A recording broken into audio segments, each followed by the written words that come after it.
and we can see ourselves. So, boom, we'll start up. We'll wave. Hello, everyone that's listening now or later. It is Thursday. What's the date today? Thursday, August 14th. We are in Orlando, Florida, and I am grateful to be staying alongside. I call him Jeffy B for short. Jeff Yeah, but Buchanan for FirstNet, yeah, built yeah. AT&T. Jeff, how you doing, man? I'm doing great, Kevin. It's great to be here with you. And I love me some Orlando, home of Disney. Yeah, I can't say that I love spending a lot of time here in the summer, but I love coming to Florida January, February, March timeframe. That's for Yeah, sure. yeah. I'm with you. I was walking over here yesterday in the suit, and I had a decision point. It's about 9 o'clock in the morning. I already been over here, went back to the room, and as soon as I hit the airway, it felt like they sucked all the oxygen out of the city of Orlando.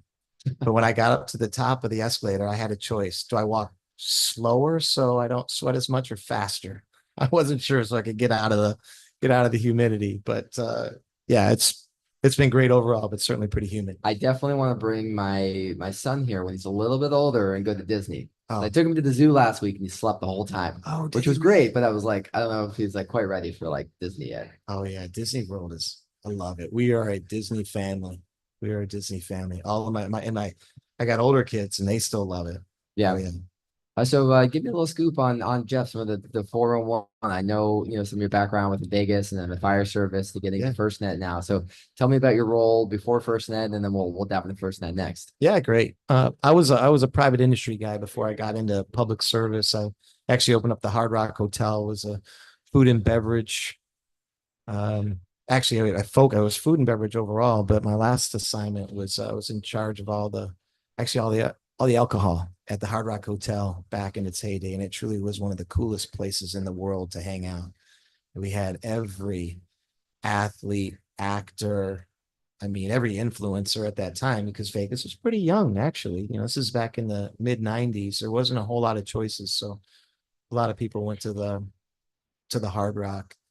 But I quickly found out it just wasn't fulfilling as I get it as cliche as it sounds. It just didn't have the job satisfaction. I wanted to do more. Fast forward, I get into the fire service and I started my fire service in North Las Vegas and did the kind of typical work through the ranks and made it up to fire chief. And then I actually got a stint, if you can believe it, as city manager during during some crisis for the city of North Las Vegas. And um, eventually I made it over to Clark County as a deputy fire chief and had an exciting 5 years there.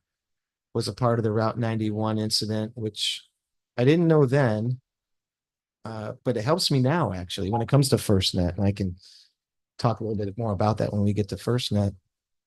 But at the as a deputy chief of Clark County, that was awesome.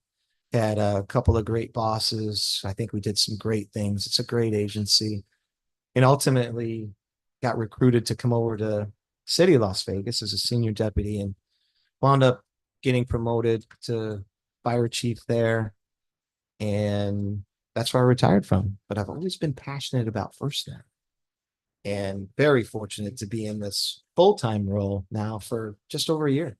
So I want to get into first in a second, but you brought up something that kind of it raises the hair on my arms a little bit because I was actually in Vegas the 2 days before the Route 91 music festival shooting, and I remember seeing signs for it, and I joked to my now wife at the time, being like, "Oh, like maybe I'll go to this event, and Yeah. maybe I'll stay extend the next night." And I was like, "Nah, I'm not gonna do that." And I remember like I had all these people texting me like, "Are you okay?" And like, I guess I think about that event a lot, and I'm curious how that event um changed you, and how Mm.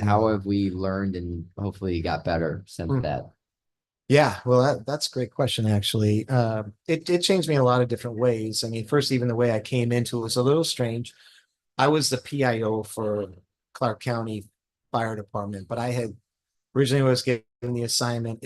You just couldn't do it 24 hours a day, 7 days a week. You can't do it.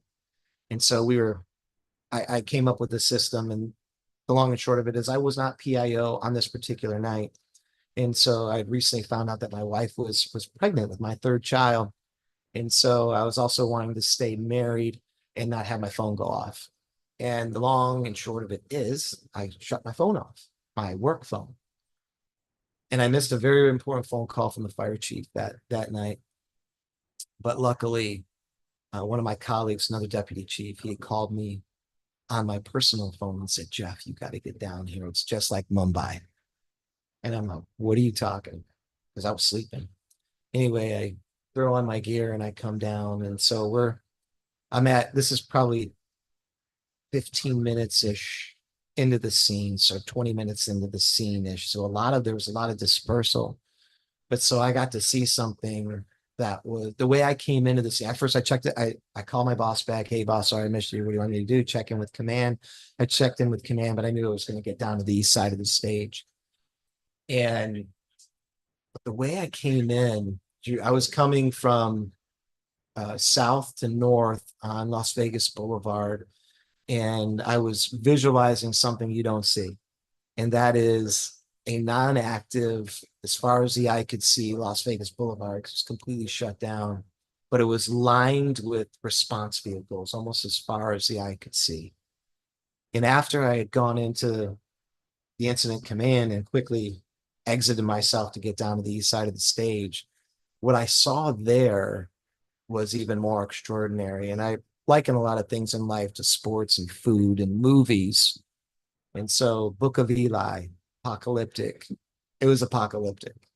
It was, people were certainly there, a lot of people. And then in a flash, they were gone. And what was left behind was shoes and, unfortunately, body fluid and phones, thousands of phones, which who leaves their phone anyway? That's how scared these people were. And unfortunately, there were decedents, and there were people standing over these decedents. And it was, it was huge. It was definitely life changing from that standpoint. I'll never forget it. Probably had three of my tougher assignments in my career that night, but there was a lot of camaraderie. The people that I worked closely with, and the event itself, there was, as a first responder, you want to do good things. You want to put your training to work and be a part of things where you think you're making a difference and making some hard decisions. And that definitely took place that night. Man, well, thank you for sharing all that. And Yeah. I know that's something that just can bring back different emotions and whatnot. But I like to think, and I like to now translate this into your role first now, and thinking too about just when first responders are in the heat of the moment, they need to focus on the job at hand. They can't worry about, is their device going to work? Is their call going to go through? Is it, they only have so much cognitive bandwidth, particularly when you're in the heat of the moment. And I know that's one of the things that FirstNet is leading in terms of creating the most redundant, resilient, robust network dedicated for first responders. And one of the most important things, if not the most important thing for first responders, is being able to communicate when you need it, particularly in tragic, whether it's a man-made induced disaster or a natural disaster, whatever it may be. So tell me about kind of now your role with FirstNet and kind of how FirstNet is playing a role with continuing to enable first responders to not worry about their connections and connectivity going through. Yeah, no, I like that tee up. I'll button up Route 91 with this. I was on the east side of the stage, as I mentioned, and I couldn't text or call command because of the network congestion. This was prior to FirstNet. So this is October 1, 2017. FirstNet wasn't born yet, wasn't implemented till March of 2018. So that was pretty surreal to experience that. And then here we go, fast forward. One of the things that FirstNet provides, one of the promises FirstNet provides, one of the fundamental underpinnings, it's foundational, is relentless, ferocious priority and preemption. What does that mean? Exactly what didn't happen when it wasn't there is exactly what will happen now. First responders are the priority. They're in first place. Their call is always going to get through because there is a highway of broadband communication just for them. They don't share it. It's theirs. It's theirs to use. They're in pole position, baby. That's theirs to make sure that their communication gets through. And that really is foundational to what FirstNet is. And of course, there's tons of other elements that highlight its both its capacity and its advantages, but it really starts with priority and preemption. And you talk about this dedicated highway, and I know there's obviously a lot of history about when FirstNet was born and Yep. kind of where it's at now. Walk me through that a little bit more. If again, if you're a John Doe firefighter in rural Kansas, Yeah. what is it like now to be able to have access to FirstNet? How do they onboard? How do they use it? What's Yeah. give me a little bit more about that. Yeah. Maybe from a historical context, how did it come about? Well, 9/11. 9/11 unfortunately highlighted some things that needed to be fixed. The inability for first responders to communicate effectively. And really what was born out of that was the need for a national public safety broadband network, right? With sparing some of the details, that's what we are. National Public Safety Broadband Network with First Responder Network Authority as the federal government oversight, which by the way is an add value. That's a feature. That's something that I believe first responders should give them an added level of security that, hey, FirstNet built with AT&T, we built that network. And the First Responder Network Authority ensures that we do the things that we need to for first responders. So that's really important.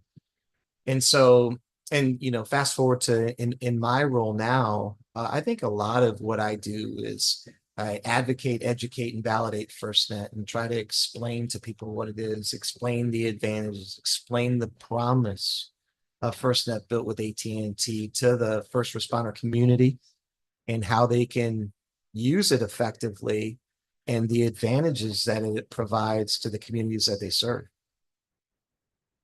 So now, in thinking about where we're at today and how FirstNet's kind of reached somewhat of a critical mass and first responders are using it and how you can explain, what's the next 5, 10 years look like for first responders being able to continue to use this? And I always think about the idea of the network and FirstNet of like, ideally, no one's even thinking about it. It's just in the background, and Sure. it's just like it's in the background. But I know there's all the continued reinvestment within FirstNet. But tell me more about kind of where you see FirstNet going and how FirstNet can continue to be a force multiplier asset for first responders. Yeah. Well, we continue to grow. I think that's an important piece to the puzzle. We had a really strong, second quarter this year where we added almost 400,000 new connections. That's important. We're in 30.3 thousand public safety agencies, 7.5 million connections. And so as we look into the future, number one, we have to keep growing. And even though right now there's 250,000 square miles more of coverage than any other commercial network, we can't stop there. We have to keep going. There's 2.99 million square miles overall in coverage, and we have to continue to expand that footprint. We have to continue to leverage technology that's available only on band 14, which is FirstNet. And that's something called high power user equipment, which allows, FirstNet customers, users, first responders to have access to 6 times more power to transmit, which means better connectivity, stronger connectivity, and the ability to communicate. So I think it's going to be, to answer your question a little bit more succinctly, we got to keep growing. We got to keep adding terrestrial towers. We have to keep innovating with equipment. We have to improve the access. We have to keep improving access. That's going to be, I believe, a relentless pursuit with us. And then we have to innovate on, solutions like, one of our most recent solutions on the Mega Connect. It's a portable hotspot, HPUE, as I mentioned before. Why is it important? Because it's portable. You have first responders. I'm not talking about going into a fire, but you have, border patrol agents. You have firefighters that go off, they go off the grid, so to speak. And, an item like a Mega Connect could help them stay connected to the network so they can communicate. What role do satellites play within the current and future of FirstNet? Yeah, certainly. Well, even right now, currently, we have CRDs, mini CRDs, which are compact rapid deployables, which That's exactly what they're doing. They're connected to satellites right now and providing those networks that don't exist. So it's going to continue to be more robust.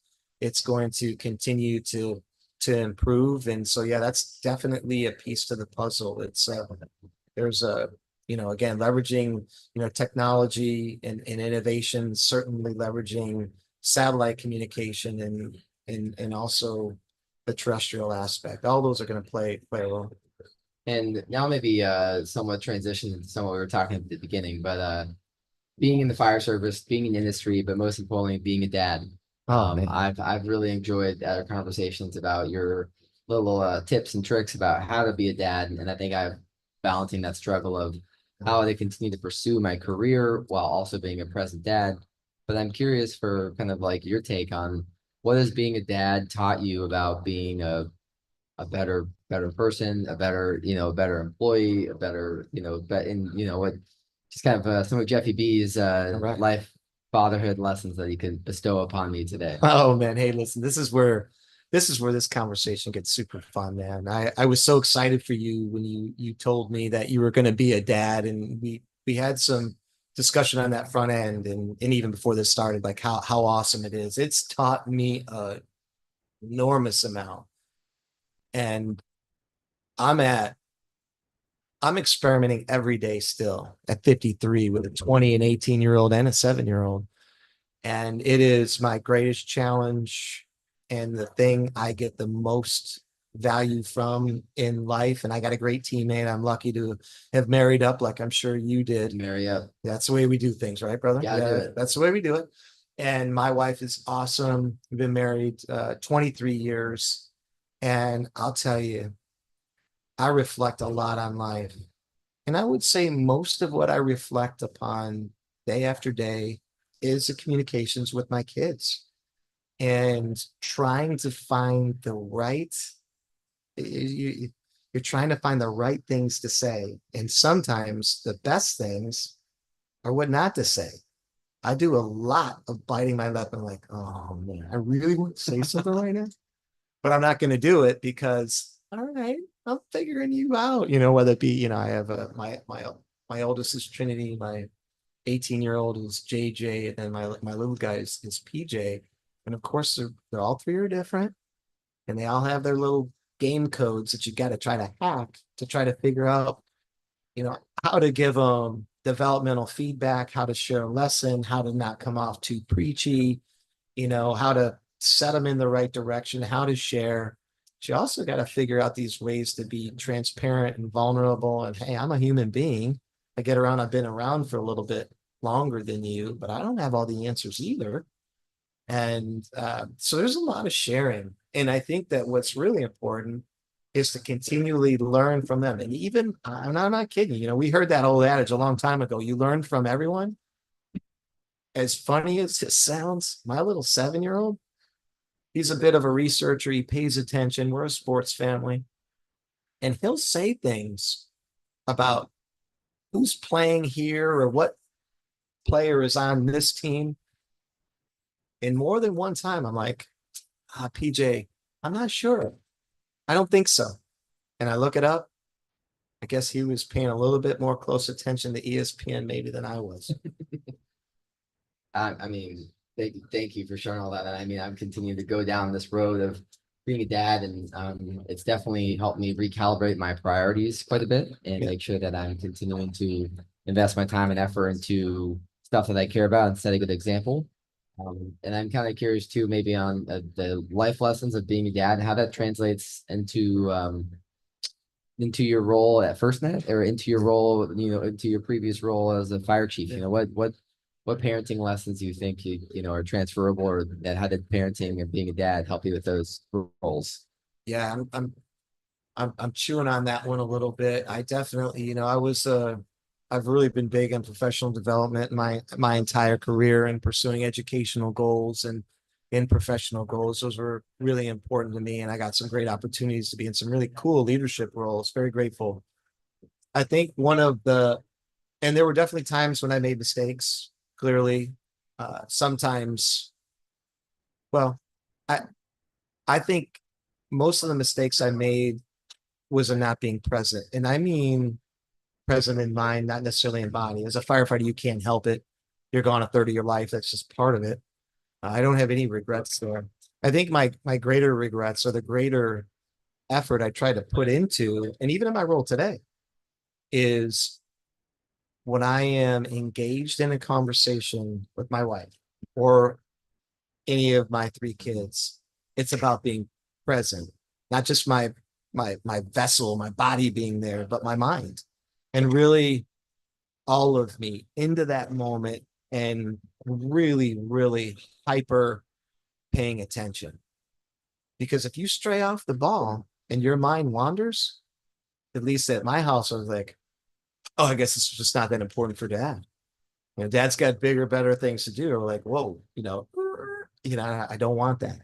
So it's this constant challenge to stay in the moment and engaged so you can be a part of even the smallest situation, whether it be watching TV as a family or at a meal, but just trying to stay present. I think that's really, as you juggle your career, it's trying to be good at what you do, but you want to be present with your family. It's so important. Yeah. And I think one thing that I've continued to try and do is whenever I'm feeding my son or with my son, I keep the phone away. Granted, sometimes I really like taking photos. Yeah.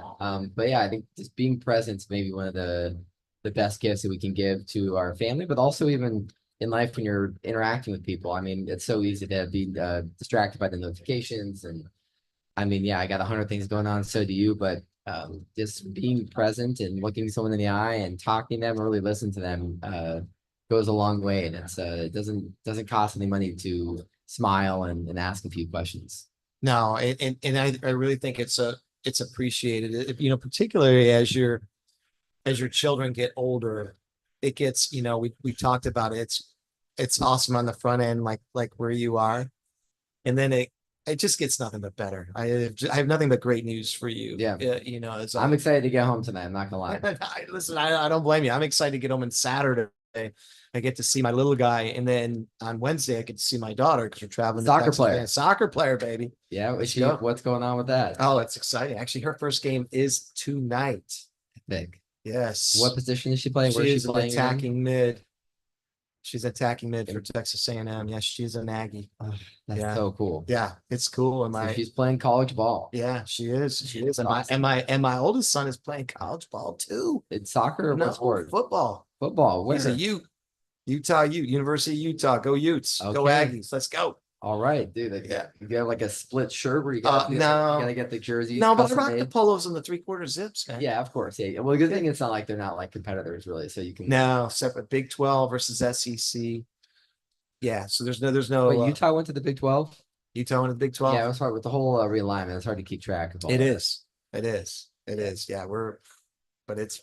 Man, that's so exciting. Well, Jeff, it's always a pleasure to cross paths and learn about some of your past stories and what you're driving with FirstNet. Really huge fan of what you're building at FirstNet, but even more impressed with who you are as a person and a dad. And I'm just excited to continue to hang out with you, get to know you, and work together and bring value to the fire service and our families. Thank you, brother. Yeah, I share. Yeah, it's great. I love it. Right on. Well, Jeff, until next time, thank you for everything. All right. Love you, bro. Love you too. All right.